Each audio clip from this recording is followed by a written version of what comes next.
আসসালামু আলাইকুম ভিউয়ার্স, আমি জেসমিন। এই মুহূর্তে আপনারা সবাই কানেক্টেড আছেন জেসমিনস বেবি কেয়ার টক ইউটিউব চ্যানেলটির সাথে। কেন ফিনল্যান্ড, নরওয়ে আর সুইডেনের বাচ্চারা পৃথিবীর সবচেয়ে সুখী শিশুদের তালিকায় বারবার আসে জানেন? ওদের কাছে দামি খেলনা কম, কিন্তু স্বাধীনতা বেশি। কম চাপ, বেশি প্রকৃতি, বেশি নেচার।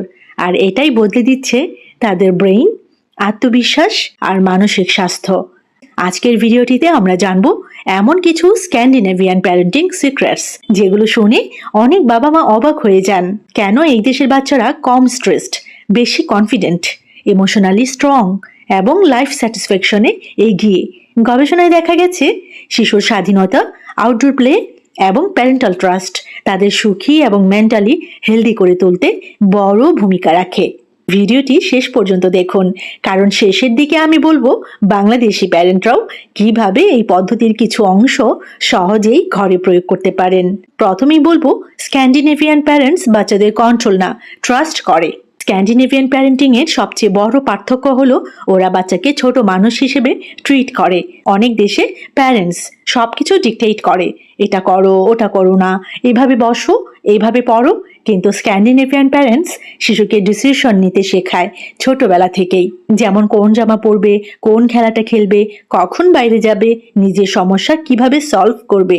এই অটোনমি বা স্বাধীনতা শিশুর সেলফ এস্টিম বাড়ায়। গবেষণায় দেখা গেছে অটোনমি সাপোর্টিভ প্যারেন্টিং শিশুর ইমোশনাল রেগুলেশন এবং কনফিডেন্স উন্নত করে। 2 নম্বরে যে বিষয়টির কথা বলবো, আউটডোর প্লে ওদের সিক্রেট ওয়েপন। স্ক্যান্ডিনেভিয়ান কান্ট্রিজে বাচ্চারা প্রতিদিন বাইরে খেলে। বরফ, ঠান্ডা, বৃষ্টি কিছুই ওদের থামাতে পারে না। ওদের একটা জনপ্রিয় ধারণা আছে, there is no bad weather, only bad clothing. অর্থাৎ আবহাওয়া খারাপ না, প্রস্তুতি খারাপ। নরওয়ে এবং সুইডেনের প্রি স্কুলে শিশুরা অনেক সময় আউটডোরস কাটায়। গবেষণায় দেখা গেছে আউটডোর প্লে স্ট্রেস কমায়, ফিজিক্যাল অ্যাক্টিভিটি বাড়ায়, ক্রিয়েটিভিটি ইমপ্রুভ করে, মেন্টাল ওয়েলবিং বাড়ায়। আজকের অনেক বাচ্চা স্ক্রিনের মধ্যে বন্দি, আমরা নিজেরাই জানি, কিন্তু স্ক্যান্ডিনেভিয়ান কিডস নেচারের সাথে কানেক্টেড থাকে অনেক বেশি। ফলাফল কি হয়? কম অ্যাংজাইটি হয়, বেশি রেজিলিয়েন্স থাকে। 3 নম্বরে যে বিষয়টির কথা বলবো, কম স্ক্রিন, বেশি রিয়েল লাইফ। স্ক্যান্ডিনেভিয়ান প্যারেন্টিং এ ছোটবেলায় এক্সেসিভ স্ক্রিন ইউজ ডিসকারেজ করা হয়। ওরা বিলিভ করে শিশুর ব্রেইন ডেভেলপ হয় ইন্টারাকশন, মুভমেন্ট আর রিয়েল ওয়ার্ল্ড এক্সপিরিয়েন্স দিয়ে। রিসেন্ট লং টার্ম রিসার্চে দেখা গেছে অ্যাক্টিভ প্লে, কম স্ক্রিন টাইম এবং হেলদি স্লিপ ভবিষ্যতে শিশুকে বেশি অ্যাক্টিভ এবং মেন্টালি হেলদিয়ার করে। এখানে একটা গুরুত্বপূর্ণ বিষয় হলো ওরা শুধু স্ক্রিন বন্ধ করে না, বরং স্ক্রিনের বদলে মিনিংফুল লাইফ দেয়। Family time, outdoor play, creative activities এবং রিডিং হ্যাবিট। 4 নম্বরে যে বিষয়টির কথা বলবো, স্ক্যান্ডিনেভিয়ান প্যারেন্টস কম চিৎকার করে। এই কালচারে ফিয়ার বেসড প্যারেন্টিং খুব কম। ওরা হিউমিলিয়েশন বা মারধরের বদলে কাম কমিউনিকেশন ব্যবহার করে। যখন বাচ্চা ট্যান্ট্রাম করে, প্রথমে ইমোশন অ্যাকনলেজ করা হয়, তারপর বাউন্ডারি সেট করা হয়। এই অ্যাপ্রোচ শিশুকে ইমোশনালি সিকিউর ফিল করায়। সাইকোলজিস্টরা বলেন সিকিউর অ্যাটাচমেন্ট থাকা বাচ্চারা ফিউচারে বেশি হ্যাপি এবং সোশ্যালি স্টেবল হয়। 5 নম্বরে যে বিষয়টির কথা বলবো ভীষণ ইন্টারেস্টিং, একাডেমিক প্রেশার তুলনামূলক কম। অনেক স্ক্যান্ডিনেভিয়ান কান্ট্রিতে আর্লি চাইল্ডহুডে এক্সেসিভ হোমওয়ার্ক বা কম্পিটিশন কম থাকে। ছোটবেলায় ফোকাস থাকে play, social skills, curiosity, emotional গ্রোথে।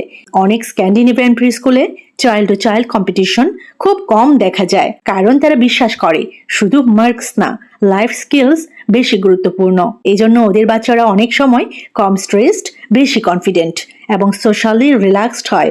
6 নম্বরে যে বিষয়টির কথা বলবো, ফ্যামিলি টাইম এবং ওয়ার্ক লাইফ ব্যালেন্স। স্ক্যান্ডিনেভিয়ান কালচারে ফ্যামিলি বন্ডিং খুব গুরুত্বপূর্ণ। প্যারেন্টস শুধু প্রোভাইডার না, ওরা অ্যাক্টিভলি বাচ্চার সাথে সময় কাটায়। অনেক গবেষণায় দেখা গেছে প্যারেন্টাল ইনভলভমেন্ট শিশুর হ্যাপিনেস এবং ইমোশনাল সিকিউরিটি বাড়ায়। ওদের দেশে প্যারেন্টাল লিভ এবং ফ্যামিলি সাপোর্ট সিস্টেম শক্তিশালী হওয়ায় প্যারেন্টস মেন্টালি লেস এক্সস্টেড থাকে। আর আমরা তো জানি হ্যাপি প্যারেন্টস হ্যাপিয়ার চিলড্রেন।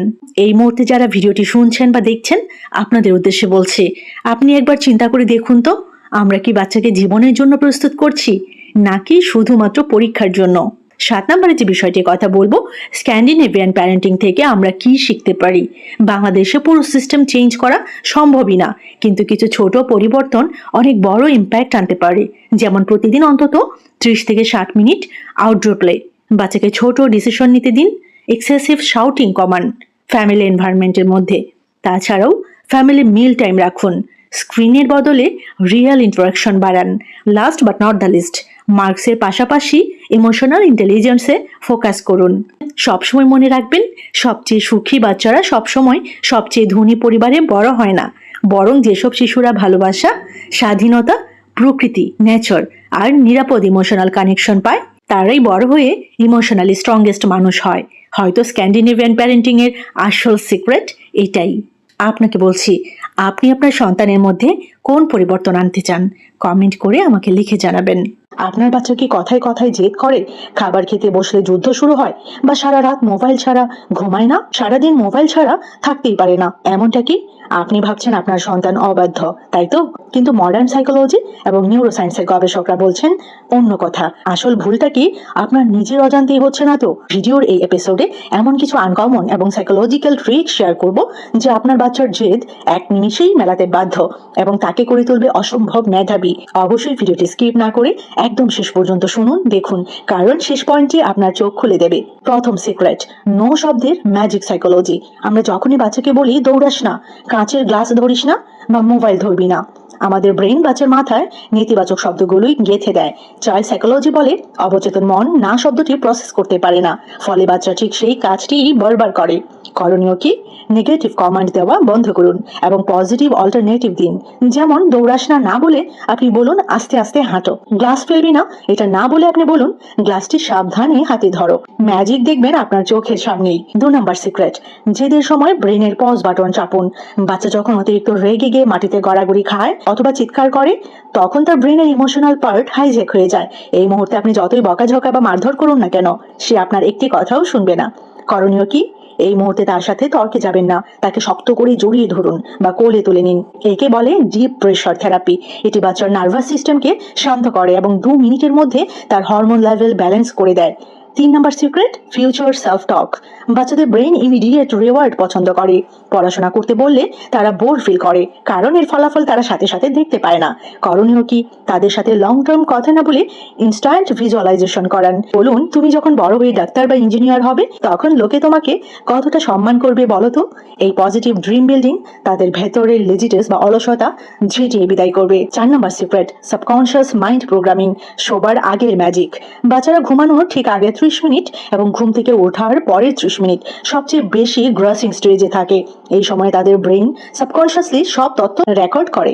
করণীয় কি আপনার? ঘুমোতে যাওয়ার ঠিক আগে কখনো তাদের বকাঝকা বা কোনো কঠিন কথা বলবেন না, বরং তার মাথায় হাত বুলিয়ে বলুন, তুমি বিশ্বের সবচেয়ে গুড বয়, তুমি বিশ্বের সবচেয়ে গুড গার্ল, আম্মু আব্বু তোমাকে অনেক ভালোবাসে, কাল থেকে আমরা আরো ভালো করব। এটি তার ব্রেনের নিউরাল পাথওয়েতে পজিটিভ ইম্প্যাক্ট ফেলবে এবং দেখবেন তার আচরণে পরিবর্তন আসবেই। আমি তো আপনাদেরকে বলবো আজ থেকেই এই 4টি বৈজ্ঞানিক পদ্ধতি ট্রাই করুন এবং ম্যাজিকটা নিজের চোখেই দেখুন। তো কেমন লেগেছে আজকের এই ভিডিওটি অবশ্যই আমাকে কমেন্ট সেকশনে জানাবেন। আর এরকম ছোট বড় আরো অনেক ইনফরমেটিভ ভিডিওস পেতে চ্যানেলটির সাথে কানেক্টেড থাকবেন। Jasmin's baby care talk YouTube channel. সবাইকে অসংখ্য ধন্যবাদ জানাচ্ছি যারা যারা শেষ পর্যন্ত ভিডিওটি দেখেছেন। সবাই ভালো থাকবেন, বাচ্চাদেরকে ভালো রাখবেন। আল্লাহ হাফিজ।